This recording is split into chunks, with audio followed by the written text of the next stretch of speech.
vision of catastrophe. One where the indigenous population had never recovered from. 단순한 문화나 인식 차이로 인한 갈등은 아니었습니다.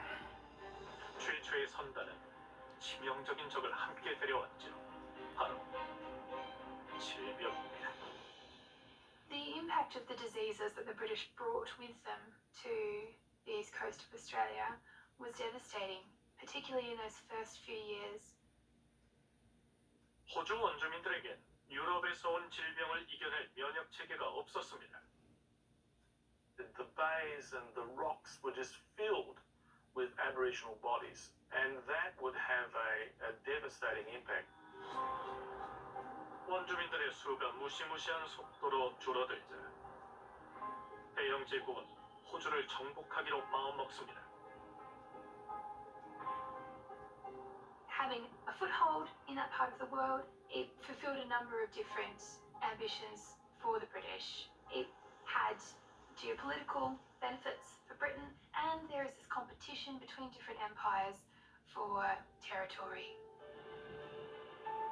초기 이주민들이 정착한 곳은 농작물이 잘 자라지 않았습니다. 호주를 대영 제국의 땅으로 흡수하기 위해서는 비옥한 땅을 찾아야만 했죠. 하지만 넘을 수 없는 장벽이 있었습니다. 바로 블루 마운틴 산맥이었죠.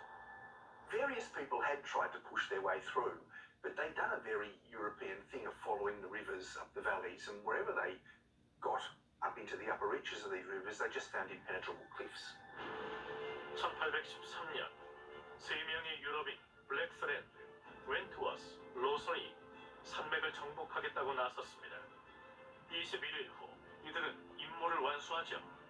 이들은 숨막히는 광경을 목격하게 됩니다.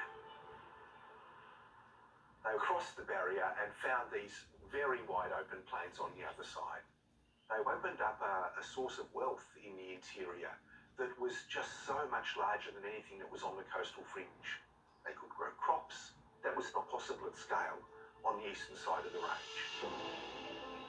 블루 마운틴 산맥을 정복한 것은 호주의 혁명을 가져왔습니다. 토지 개발의 길이 열렸고 가장 수익성이 높은 수입품을 기를 수 있는 공간도 생겼죠. 바로 양입니다. The story of sheep really begins with the opening up of the Western Plains, because that was the habitat that they were very well suited for.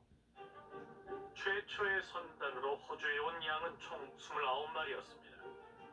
비옥한 평야에 살게 된 양의 개체 수는 폭발적으로 늘었죠. 양 사업은 이윤이 좋았습니다. They found a way of making money that the European market wants. Their growing wool becomes the great Australian staple. For 100 years, the nation rode on the sheep's back. Possessing about 1/6 of the world's sheep, Australia produces about 1/4 of the world's supply of wool. On the whole, Australian wools are unrivaled in quality.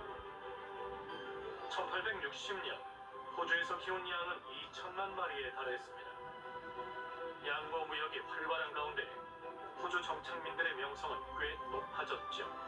The settlers fought with the land, cleared the land, put cattle on the land, grew crops, they battled. The Australian frontier is one of the harshest in the world. You have to know what you're doing in order to find water and in order to find food in order to survive.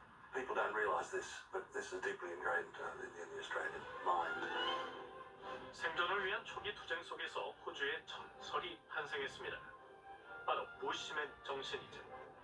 부시맨은 호주 개척자들을 대표하는 단어가 됐습니다.